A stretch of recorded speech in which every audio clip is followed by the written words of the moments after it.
Let's rewind to a simpler time, a time when reality TV didn't mean hot people screaming at each other on a beach. A time before TikTok job coaches told you that 9-to-5s are slavery while filming from their mom's guest house. No, back in those days, around 2005, a different kind of TV hero emerged. My name's Mike Rowe, and this is my job. I explore the country looking for people who aren't afraid to get dirty. A man armed with sarcasm, Carhartt pants, and a charming disregard for OSHA guidelines. It was important to me from the very beginning to make sure the viewer got a look at these guys. His name, Mike Rowe. His mission, to crawl through sewers, shovel cow intestines, and get covered in industrial sludge, all in the name of honoring America's working class. Dirty Jobs wasn't just a show. It was a vibe. A filthy, glorious, blue-collar symphony of sweat, stink, and sincerity. It introduced us to the jobs no one talks about, like roadkill removal technician or worm poop farmer, and said, hey, maybe this guy deserves a little more credit than the TikTok influencer reviewing lip gloss in their Prius. And we bought it. We loved it. Uh-oh. Whoops. Not because it was glamorous, it absolutely wasn't, but because it felt real. Honest, like an antidote to all the scripted reality TV flooding the airwaves. While other shows staged fake drama, Dirty Jobs staged Mike Rowe getting sprayed with pig urine. And we respected that. But as always in American television, if it works, it must be ruined. I love that Dave Morales is a man willing to do whatever it takes to get the job done. So grab your safety goggles and metaphorical rubber boots, because today we're diving into the rise, the fall, and the suspiciously sanitized reboot of Dirty Jobs, the show that went from gritty tribute to blue-collar heroism. Hey, you might want to tighten your straps. To something that now feels more like a LinkedIn TED Talk about grit. It all started, as these things often do, with a grandfather. Mike Rowe, opera singer turned QVC host turned industrial guinea pig, once described Dirty Jobs as a tribute to my grandfather, a man who could fix anything, build anything, and probably wrestle a wild boar before lunch. That kind of rugged competence is practically extinct now, replaced by people who call a handyman to assemble an IKEA chair. The original concept of Dirty Jobs was a modest one. I make some new friends in the sewers of San Francisco. Oh, damn it! It began in 2003 as a short segment called Somebody's Gotta Do It. Think of it like Jackass, if Jackass was written by Ken Burns and funded by blue-collar patriotism. Discovery took one look and said, what if we just let this guy get destroyed by sewage for 8 seasons? And so, on July 26, 2005, Dirty Jobs officially launched. The formula was simple. Mike Rowe visits someone with a disgusting, dangerous, or downright cursed job, tries it for a day, makes sarcastic comments while being slowly consumed by chemical sludge, and then leaves. It was A non-essential job. All dirty jobs, no matter how mundane, present their own unique challenges. brilliant. The show exploded in popularity. Why? Because it was authentic. While other reality shows were serving us fake dating drama and heavily scripted survival scenarios filmed near a Holiday Inn, Dirty Jobs gave us a guy covered in bat guano trying not to die in a septic tank. And Americans said, hell yeah, that's entertainment. By 2012, Dirty Jobs had over 170 episodes, 5 Emmy nominations, and enough raw footage of Mike Rowe gagging to fill the Library of Congress. So we come up to a tower. When we hit the tower then. Right. Oh my God! Then It was a cultural phenomenon. It made plumbers look like war heroes. It made pest control seem noble. It made America kind of emotional about grease traps.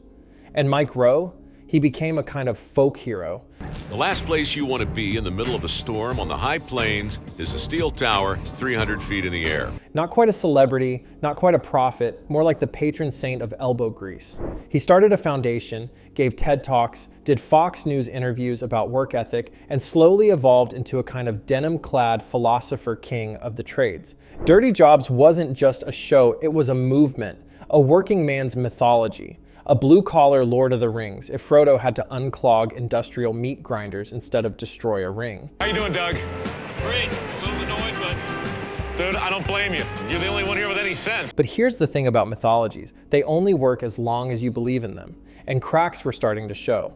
Not in the pipes, well those too, but in the narrative, in the politics, in the row of it all. At first, the cracks weren't dramatic. They didn't explode across the screen like a septic tank in August. No. They seeped in slowly, quietly. Shazam! You okay? No, I'm not okay. Sneakier than a methane leak creeping toward a pilot light. Dirty Jobs had been riding high for years, celebrated as the anti-reality TV reality show, the antidote to scripted drama, the bastion of authenticity in a landscape of spray tans and contrived bikini fights. But even the sturdiest septic tank eventually develops a hairline fracture. Another brick in the wall. Another brick in the wall. And we saw many bricks, you and I. The earliest signs weren't political or controversial or even intentional. They were structural, formulaic, predictable in the way every Marvel movie ends with a glowing object and an explosion. Suddenly, every Dirty Jobs episode began to feel exactly the same. You could outline the plot in your sleep. Step 1. Mike meets a leathery man named Chuck or Hank or Bubba, whose forearms look like briskets that learned how to operate heavy machinery. Step 2. Mike puts on borrowed overalls that have seen more trauma than the average war veteran. Step 3. A geyser of biological matter erupts with the enthusiasm of a shaken soda bottle. Step 4. Mike stares into the camera and mutters a line like, "Well, that's unsettling." God! Doug went for multiple close-ups and lots of slow motion. Welcome to hell. While trying not to gag. Step 5. Roll credits. Hose everything down. Pray for the interns. It was comforting in a way. Familiar, but also repetitive. The show that had once shocked you by introducing worm poop farming was now just showing you worm poop farming, but slightly different this time. Viewers noticed. The novelty wore off, and just when the show desperately needed to reinvent itself, it doubled down on the same 5 beats, like a sitcom refusing to kill the laugh track. That really is a heck of a view. Best office in the world. But narrative fatigue wasn't the only thing bubbling beneath the surface. A different kind of smell began drifting through the fan base, metaphorical at first, then unmistakably political. See, for years, Dirty Jobs had portrayed itself as apolitical, a simple celebration of hardworking Americans doing thankless tasks, nothing more. But critics pointed out that a show can claim neutrality all day long if it consistently avoids mentioning unions, OSHA violations, wage stagnation, or any structural reality behind the dirty jobs. The omission becomes its own kind of statement. And then, in 2012, the metaphorical smell burst into the open. Mike Rowe walked onto a Mitt Romney campaign stage. No slow fade in, no explanation, just Mike appearing next to a presidential candidate like he'd mistakenly walked into the wrong TED Talk. Rowe insisted it wasn't political. Very nice. All right. You got a little wrist action going Hey, there. you gotta have a snapback, huh? Which is exactly what someone says when they suddenly appear at a political rally and realize everyone is staring at them like they're a surprise guest speaker. Discovery Channel had to issue a clarification that Dirty Jobs was not endorsing anyone, which is corporate speak for, "We have absolutely no idea what Mike is doing, but please don't cancel us." Suddenly, people began revisiting all the things the show had not shown them. The workers struggling with medical bills, the repetitive strain injuries, the exposure hazards, the wages that didn't match the risks. The show had presented these men as heroes, which they are, but never hinted at why heroism was required just to survive a Tuesday. And it splashed up under my face guard. You don't remember that. I almost quit that day.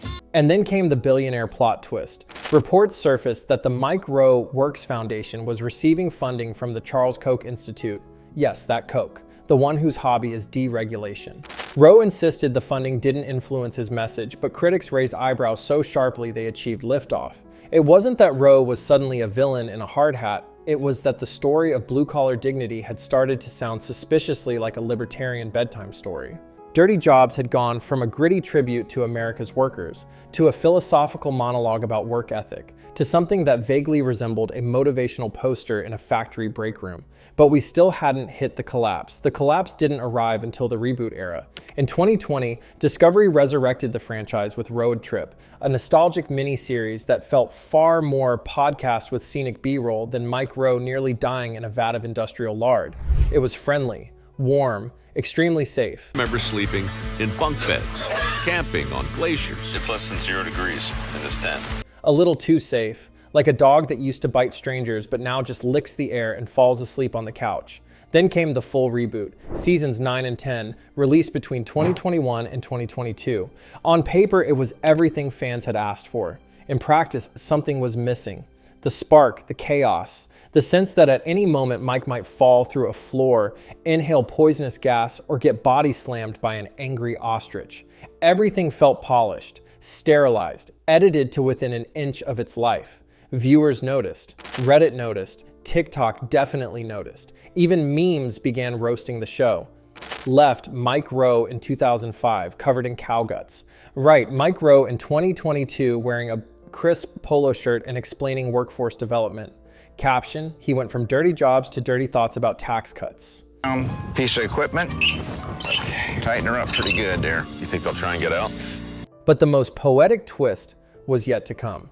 By 2025, the industry was buzzing with rumors. Whispers that Mike Rowe's production company, Lab Rat, and Warner Brothers Discovery were clashing over streaming payments. It wasn't a lawsuit, not officially, but it had enough corporate tension to power 3 seasons of Succession and at least one very awkward HR meeting. And suddenly, the man who'd spent a decade telling America to stop whining about wages was allegedly in a boardroom asking, "Hey, where's my money?" It wasn't legal drama, it was cosmic irony. The guy who built an empire celebrating workers quietly swallowing unfair conditions was now neck deep in his own battle over compensation. Not in a sewer, not in a pig farm, but in accounting, the dirtiest job of all. At some point, dirty jobs stopped being dirty. And it wasn't because the world got cleaner, it was because the show got polished, sanitized, focus grouped into oblivion. The reboot seasons, 9 and 10, were fine in the way that chicken breast with no seasoning is fine. It's food. It'll sustain you. But are you going to remember it tomorrow? No. It's bland, sterile. Now that's a nasty, nasty, nasty little job. A high-definition homage to elbow grease edited with the energy of a LinkedIn slideshow. Gone were the spontaneous mishaps, the genuine discomfort, the sheer unpredictability of the early seasons. In their place, slick camera work, repetitive sound bites, and a version of Mike Rowe that felt less like a curious everyman, and more like someone giving a keynote speech at a corporate conference called GritCon 2025. The jobs, less absurd, less dangerous, less, well, funny.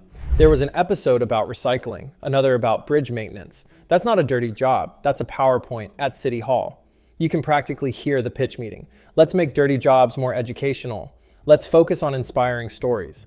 Let's avoid anything controversial, messy, or, God forbid, actually dirty. When Discovery picked up Dirty Jobs, this is the first place I insisted we go.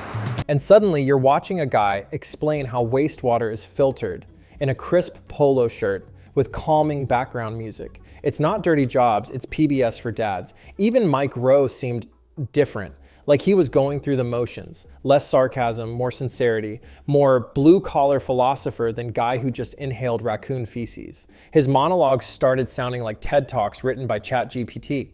On the setting, motivational but weirdly condescending. And the fans noticed. Reddit threads started asking, did Dirty Jobs lose its edge? Twitter users joked, this reboot has the energy of a Home Depot commercial directed by an AI. TikToks popped up where Gen Z tradespeople stitched Rowe clips with captions like, okay boomer, we get it. You love dirt. Even the memes turned against him. One viral post showed 2 screenshots. Left, Mike Rowe in 2005 covered in guts. Right, Mike Rowe in 2022, clean and polished, talking about workforce development. Caption, he went from dirty jobs to dirty thoughts about tax cuts. One of the network executives called season 1 of Dirty Jobs an homage to feces from every species. And maybe that's the real problem. Dirty Jobs didn't evolve, it pivoted. From an authentic, messy, unscripted love letter to work, to a polished, PR-friendly nostalgia machine. Less sweat, more speeches. Less septic tanks, more self-branding. It's not a show about jobs anymore, it's a sermon. And the congregation, they've already found new messiahs on YouTube and TikTok where real workers film themselves actually doing the work. No camera crew, no narrator, no royalty disputes, just real dirt. Dirty Jobs sold us a fantasy, one where hard work always pays off, dirt equals dignity, and every shovel of sludge is a patriotic act. And for a while, we bought it. We nodded along as Mike Rowe dove into septic tanks and pig farms thinking, see, that's the real America. You took a pancake on that thing. We could try and do that. Yes. That's good. But it wasn't. It was a highlight reel, a feel-good postcard from the working class, with the struggle, inequality, and burnout cropped out of frame.